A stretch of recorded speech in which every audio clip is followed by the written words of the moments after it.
Welcome to the Meier Clinic's podcast, and you just heard a quote from one of your hosts, Dr. Lisa Day. Join our licensed clinical professionals from various backgrounds as they discuss fascinating mental health topics with a wide range of guests. Meier Clinics is a Christian counseling organization with multiple clinics nationwide dedicated to treating the whole person, emotionally, physically, and spiritually. Welcome to our listening family. We thank you for joining us.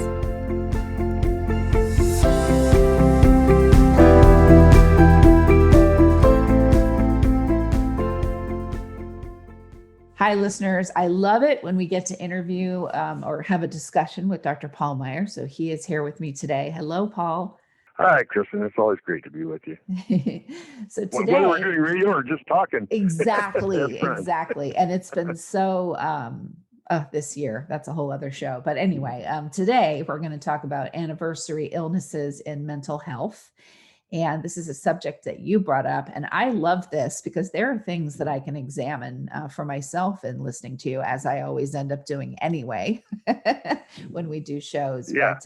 But this one, I think, probably hits closer to home than I even, realize. So I'm glad that you wanted to talk about this.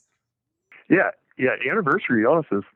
I don't even know if that's a good term that we use in psychiatry, because it's not really necessarily an illness, a mental illness or anything. It's very normal, and we have anniversary feelings would be even better. But it can become an illness. It can become deep depression or panic attacks, but usually it's not as quite as severe. But sometimes it is. But we all have some degree of anniversary emotions that we either are aware of or unaware of, where life will be going along fine and we feel suddenly sad and don't know why. And I'll give you an example of what I call normal brief grief. My dad died many years ago, and I was with him when he died, and we talked, and it was really a wonderful experience, even though I had, I was sad to lose him. But it was a great experience, and I feel like he went on to heaven and had a smile on his face when he died. But a few years later, it might have been 4 or 5 years later, on Christmas morning, I woke up really happy because we were gonna, my mom was gonna be there quite soon, and we were going to open presents with the kids, and it was always an exciting time every year. And then all of a sudden I felt a wave of sadness, and I couldn't understand why. And so I went in another room by myself and prayed. I said, God, please show me what I'm feeling sad about so I can deal with it. And it dawned on me that my mom would be there, but not my dad, because they had come together every Christmas to open presents with the kids. We lived in the same city. My dad wouldn't be there, and I just missed having him there. And so I not only gave myself permission to cry, I tried to, on purpose. Yeah. and I could. I cried about 1 minute or 2 minutes, and I felt relieved, and I felt wonderful again. At the end of crying a couple minutes, I said, Lord, please go send an angel to give him a hug and let him know that we miss him today and that we love him. And I know he's not sad because, once we get there, we're going to think, boy, this is so awesome. I wish I would have got here a long time ago. And so anyway, give him a hug. And I felt fine then. And so the rest of the day, I felt great. If I wouldn't have figured out what it was or had a little cry, I could have felt a little bit sad off and on all day, or I might have felt sad all day and not knowing why. And so it helps to have insight into it and realize it's normal. And so that would be a normal brief grief. And we've probably all had some of those. And it could be, the anniversary of any kind of loss or major event, traumatic event or things like that. It could even be, it could even be something to where, let's say you were in a relationship with a narcissist, as an example, and they knew every as they're good at doing, every button to push with you to every wound you have. And so Yeah. they bring up something about you that they know is your Achilles heel. And Yep. then something in the future happens. Like I was accused of being so grossly unprofessional, and this person knew that that was just such a wound for me. And obviously it wasn't true. It was a projection, but I had something happen recently where a friend of mine's house burned to the ground and her animals went up with it. And I was doing an interview. Sorry. This And is good. This is good right now that you get in touch. What happened? A friend had her house burned down, yeah, or his, her. and and the pets died. Yes. She's okay. Her family is okay, but pretty traumatic. Yeah. And I went to do an interview and I should have canceled because I didn't, read anything about this person. I just was going, going, going. And I get on to do the interview and I knew nothing. I knew nothing of what I was going to say. I hadn't read their book. I hadn't even read the Cliff Note version. And I couldn't fake my way through it. They caught it. Yeah. And at that moment, they were very gracious, of course. But at that moment, I heard that person say, how grossly unprofessional. And I thought, ooh, that reminds me of brief grief. I'm remembering something that is not quite healed yet, obviously. Yeah. So I'll cry after we're done. So you can cry now. We can take our time.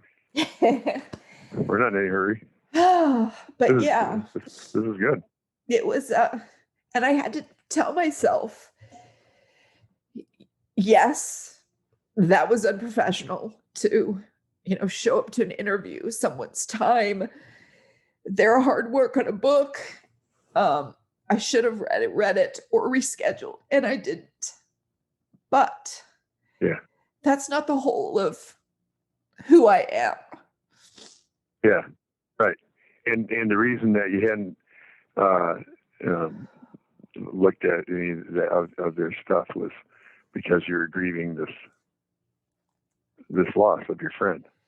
Yeah, I was grieving right? for her, and also, 4 of our podcasters have come up sick with the virus. Yeah, one of them's in the hospital. There's a lot going on. Yeah, a lot of things going on. Yeah. So yeah, I'm not at my best. And that was where I tied the grief to it, is you're never at your best when you're in those kinds of toxic relationships. Right.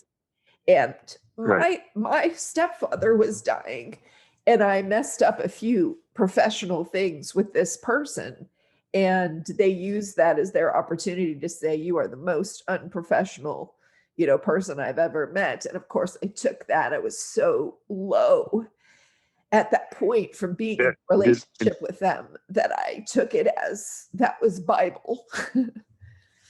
Yeah. And that reminded you of past Yes, events.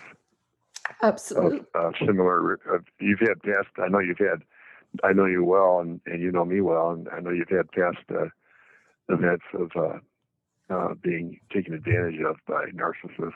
Oh yeah. But every time you have these moments, I think, because I've had so much therapy and work on it, I think, okay, well, there is more healing needed here. So when I read what you wrote about normal brief grief, it made me think of how much I took that as a truth about myself, and still punish myself if I'm even slightly unprofessional, when if that was more healed, I would just go, well, I would say what I would say to a friend. my God, look at what you're going through. Look at what's happening in your life. Of Yeah. course, you're not at your best right now. So it's Right. it's a good reminder.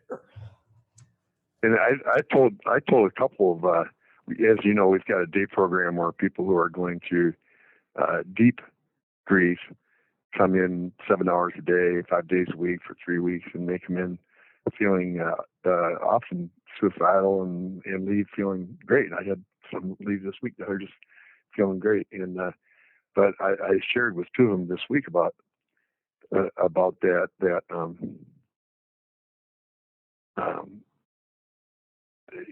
they're hard on themselves. They're really hard on themselves. It showed up even on their testing, where they expect to be perfect.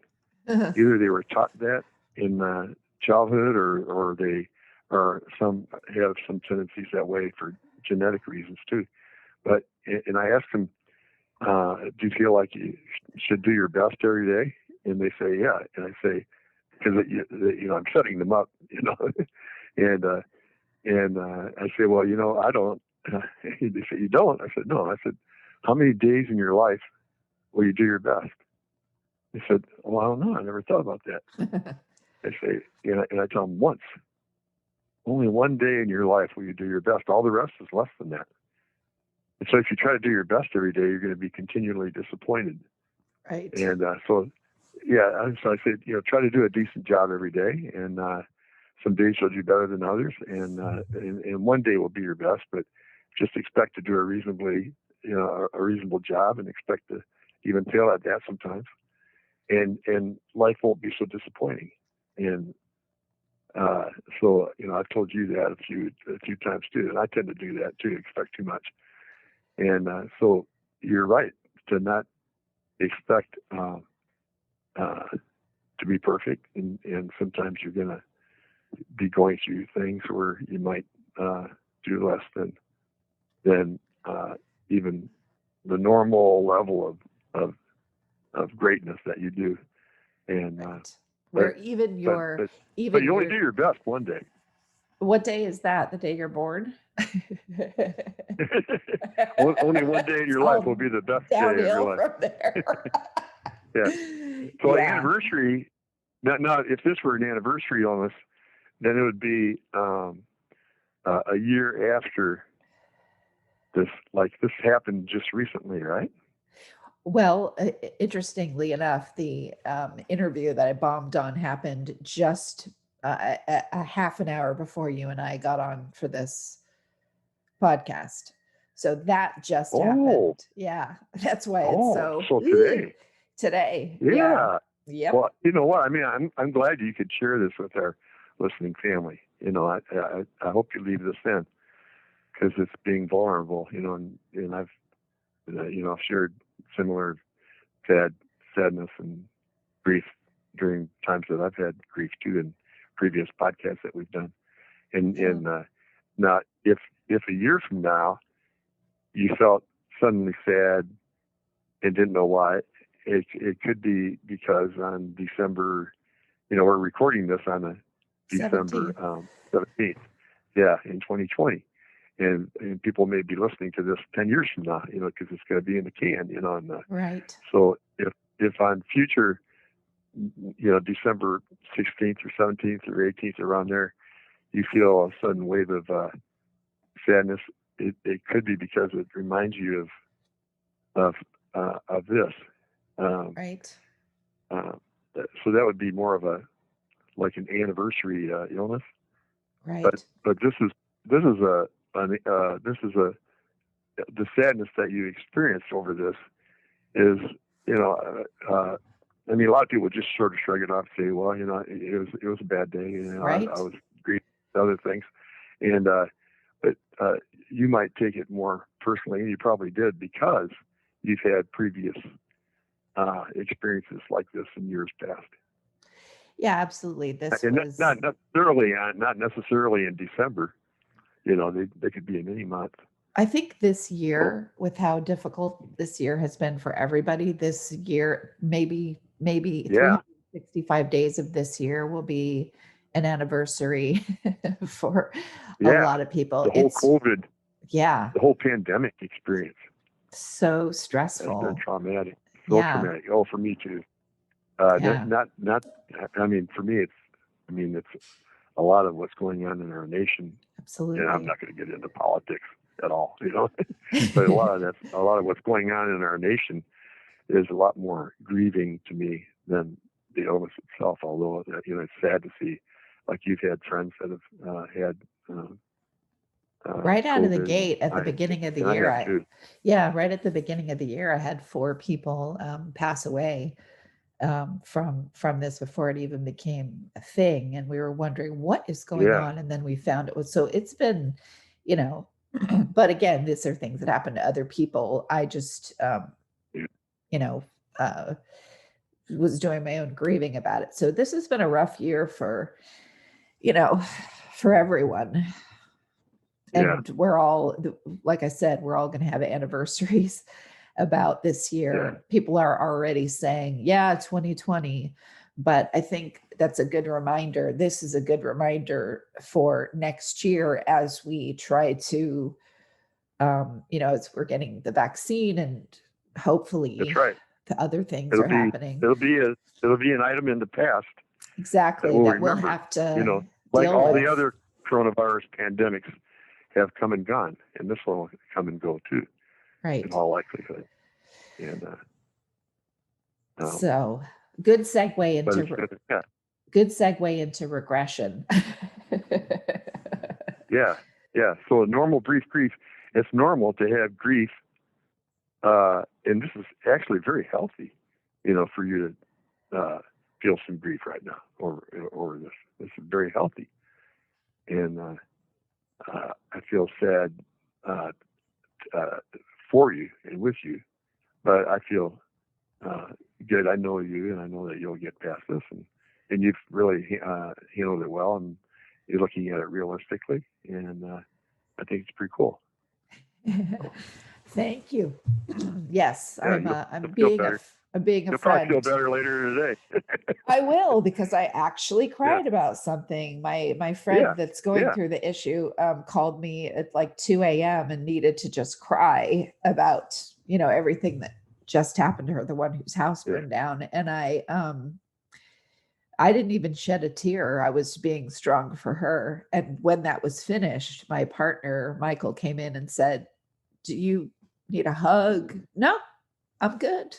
And this just happened a couple yeah, days ago. So clearly, yeah, I need to have a good cry. yeah, yeah. And are there times um, during the year, Kristen, when you feel sad and you stop and think about, now why do I feel suddenly Yeah, sad, and you absolutely. remember something that happened a year earlier?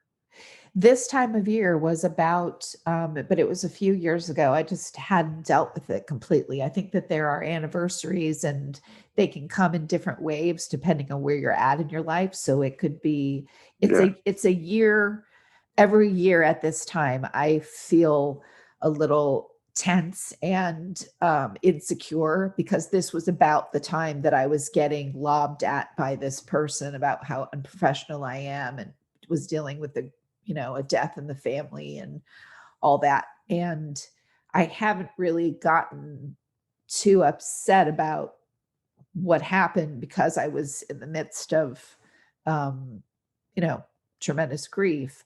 But every year yeah. So you're about more the sensitive this time of year. You're more sensitive exactly, this time of year because of things that exactly. happened this time of year in the past. Okay. Exactly. So it's a good reminder to go, okay, well, just because maybe year 2 or the first year after you had a cry and you feel like, oh, good, I've really, healed from this and moved on. It doesn't mean that year 7, it's not going to hit Yeah. you in a different Yeah. You're way. not And perfect. exactly. Yeah. And it's just Yeah. could be, there's more healing to do there. Yeah. It's not always a wave of sadness either. Sometimes, you'll be just chugging along, and life's going fine, and you'll feel a wave of anxiety. That's just as common, where you feel anxious and don't know why. And I've defined this a million times to our listening family on our previous programs. But anxiety, my definition of anxiety is a fear of finding out the truth about your own thoughts, feelings, and motives. Right. And so, if I feel a wave of anxiety and I can't figure out why, then stop and think about it, or ask somebody you're close to, or pray about it. I believe God will give us insights, and see if you can figure out what is it inside me right now that I'm afraid to look at, and so lots of times it's because, well, a year earlier that's when this, a divorce or a breakup or death of somebody significant. This is that time of year, isn't it? Have you like ever it's my mom's birthday, and right. And I love her. I was with her when she died too, and we had a good experience together. And I know she's in a better place, but I will miss her a little bit more on her, close to her birthday than I do other times. And I now that we mentioned that, I remember that happening just a couple of days ago, and then me thinking about it and sending her a hug and feeling better about it. But I just thought of that just right now. What were you going to say? I'm sorry too. I'm yes, sorry, absolutely. No, it's fine. I was just thinking, do you ever think sometimes too that you're just sort of checking your work, checking the work you've done on yourself, how these things happen, they do come up, and just sort of looking at how you handle it this time as opposed to maybe some other times in your life? Yeah. And if somebody hasn't dealt with a big loss, then the anniversary illness could be a big event. And but Right. if they've dealt with it in therapy or in various ways, then it could still be a minor event that lasts minutes, or in some cases, I've had patients who would feel great all year, and I had one patient who felt great every year, and then every year during a certain month, she would get suicidally depressed and not know why until she came to the day program. I was and just we going figured to out what it was. say the Catalyst program is a place. That's why I always tell people to go to this at Meier Clinics, because you get all of this out in this safe environment where you can just cry or rage or whatever it is that you need to do about it, and then it's outside of you.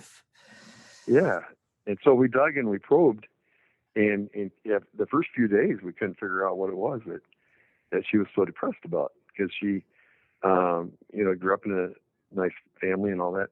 And then we remember that. Then she remembered an event, the loss that she had 7 years earlier in that month.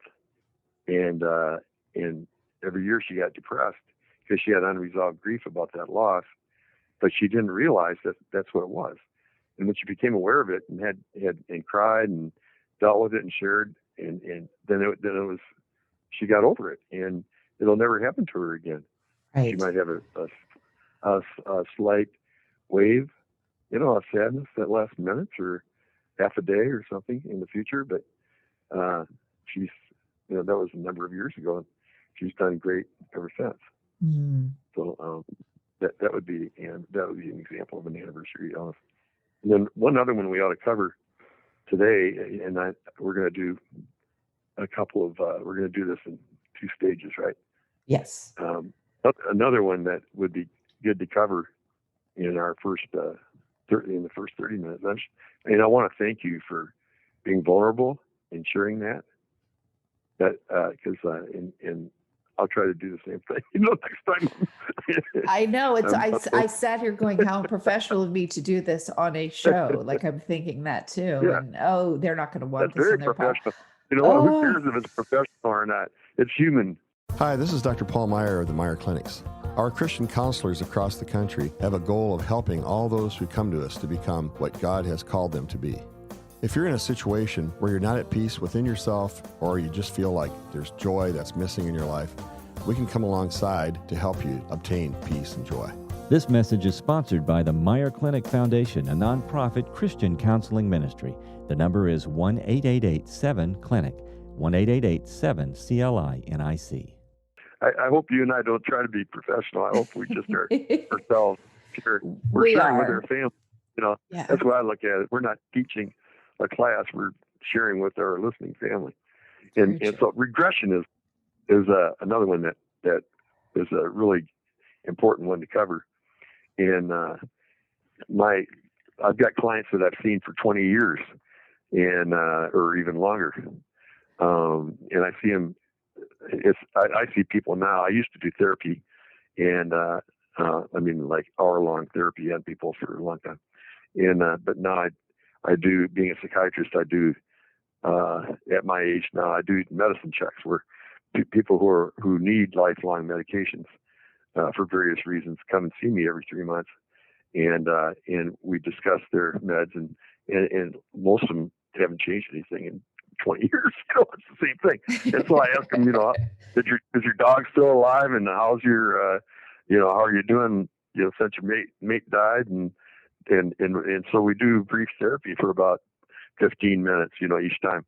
And I really get to know them really well. They know me real well, and we're real honest with each other. And then, but I warn them all, the ones that I've seen we're recording this on a December 17th. So in November and December, I'm sure to warn a lot of them that, hey, don't forget, you're going to be with your parents at Christmas time, and that whenever you're with relatives during holidays or any other wedding or any other event, when you're with first, really close relatives, especially, like parents or even visiting your kids years later after they're grown up and stuff. But when you're with relatives, siblings, and parents especially, we tend to regress. In other words, here we've grown over the years and we deal with things a lot more maturely than we did when we were kids and stuff. But when we go visit our parents, we tend to automatically think and behave like we did when we were kids. Right. So if we were dependent as a child, we tend to become temporarily dependent against the independent people we've learned to be. Or if we were a victim as a child, we tend to, but we've gotten way past that in our lives. But when you go back to be with your family, it's easy to start unconsciously falling back into that victim role or whatever role you had. Yes. And that's called regression.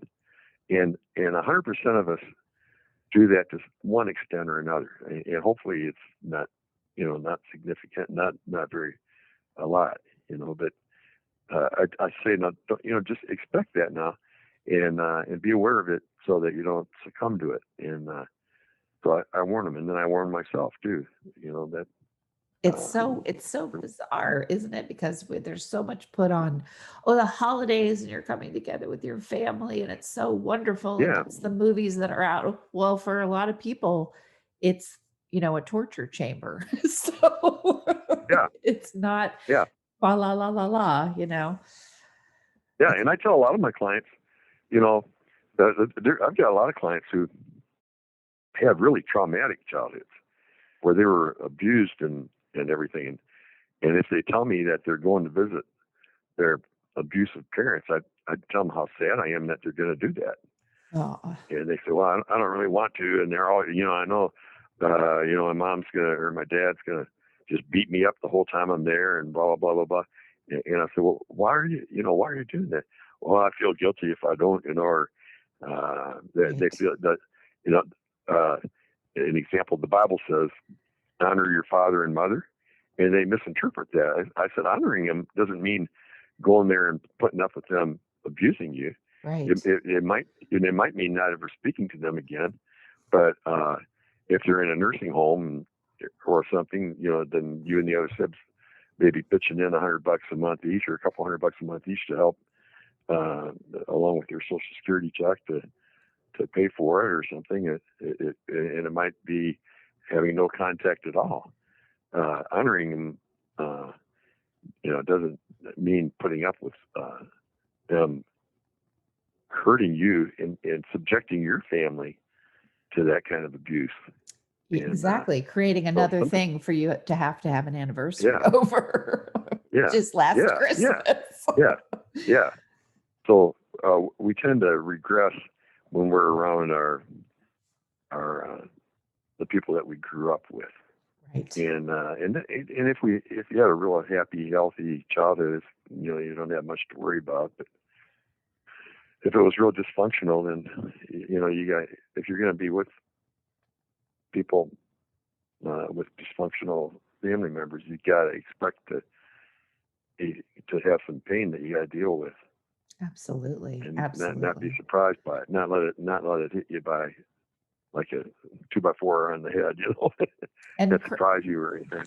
Yeah, and creating games. I tell this to people, and I've used this myself. Like, I have created games like, okay, I know that my, uncle, just as an example, is going to try this. So I am going to like just say to myself, yep, there he did. And if he gets to 5, I get an extra piece of pumpkin pie. Not that the abuse or this behavior isn't horrible to deal with, but I will sort of turn it into a game in my head so that I'm not so aghast when they behave that way. I know that it's coming. And I also, have a getaway vehicle, have all these, these things. This isn't my experience anymore, but it has been in the past. So there are things that you can do to kind of mitigate what is going to happen. Yeah, if it's not going to be a severe, if they're just a little bit obnoxious, then right. then, right. They're always going to bring up your weight, but they're not going to, Yeah. Okay, thanks. I hate that. Yeah, me too. I'm overweight, and I hate that when people say, "Oh, you look like you've lost a few pounds." I hate that when people say that. Same here. I say, no, I haven't. Or I tell them, well, you know what? I've lost 1,000 pounds now in the last 30 years. I say, 1,000 pounds? I say, yeah, the same 10 over and over again.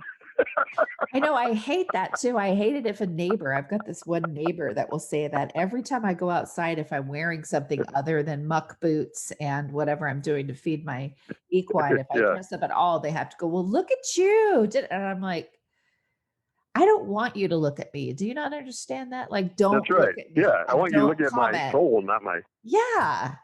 Like, just go I want away. you to, look at my soul, not my body. Exactly. Not my shell. My body's my shell. And if you say something, you're grumpy or gosh, you're rude. I was just trying to be nice, blah, blah, blah. I just now, what I have learned is I just completely ignore it. I don't even acknowledge that they said anything. Yeah. But anyway, yeah, you can, and you can do that with family too. You can, if they say something rude, you literally can just like not acknowledge at all that they said anything to you. It's hard to do that, but it absolutely can be done. And I have found that for me, that has been so helpful. Just if I don't want to wave to the neighbor that's awful to everybody, including me in the neighborhood, I just don't wave at them when I drive by. Who cares? Yeah. And the same with the family member. They say something rude. I pretend like they didn't say anything, and it doesn't even change my face. I just keep on doing what I was doing. And it's amazing how much that really shuts that down. Yeah. I'd say probably all of us have, if we get together with extended family at a holiday or a wedding or something, then there's always going to be a few relatives that are a little bit obnoxious or things like that. And so expecting it ahead of time and learning ways to protect yourself and all that, that's a healthy thing to do.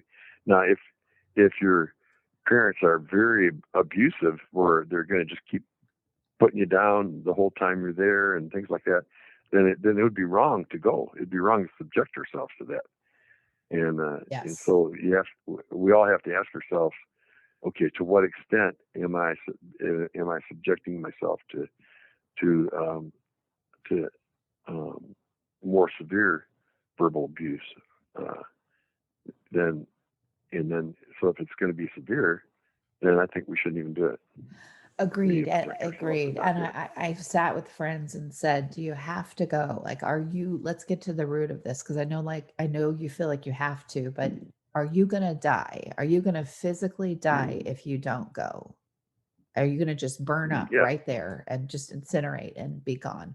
Well, no, of course not. And if you don't go, what's the worst thing that can happen? Well, that parent will reject me. I said, well, that parent's rejected you your whole life. Exactly. Nothing new here. Why do you care if that parent is a narcissist? Why do you care?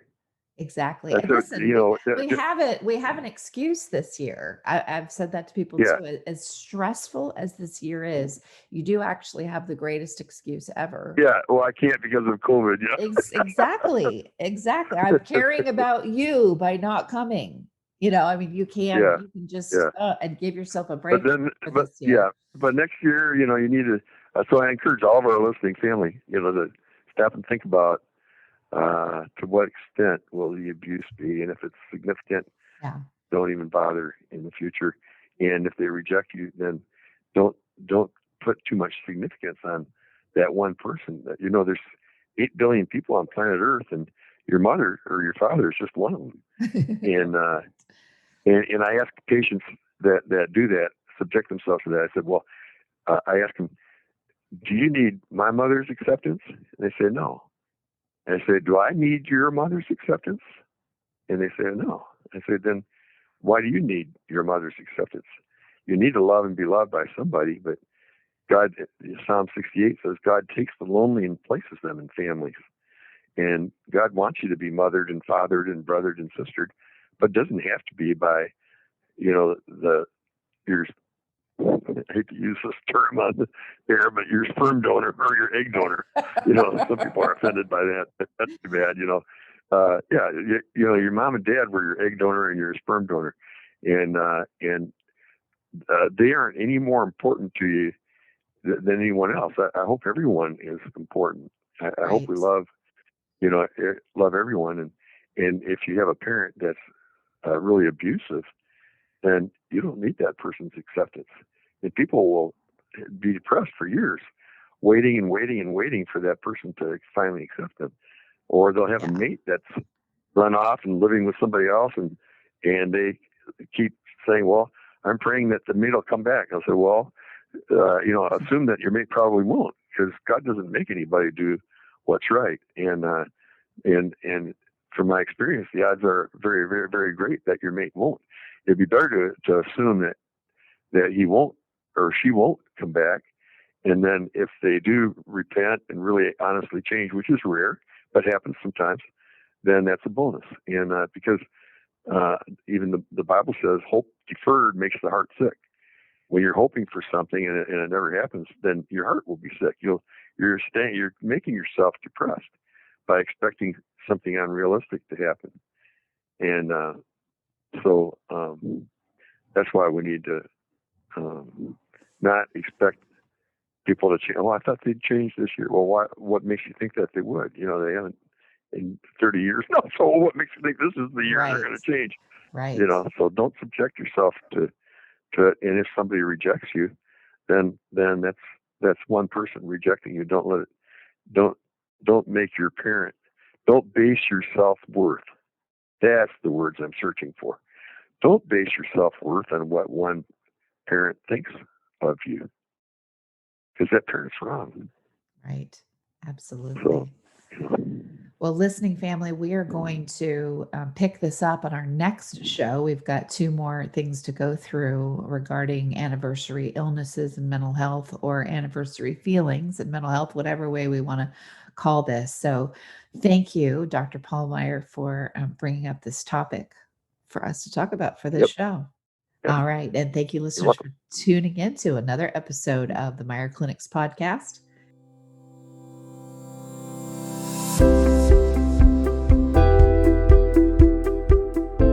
We hope you enjoyed this podcast. Tune in next time for another engaging discussion on relevant mental health topics. If you have any questions about Meier Clinics, please visit our website at meierclinics.com. That's meierclinics.com, or call us at 888-7-CLINIC.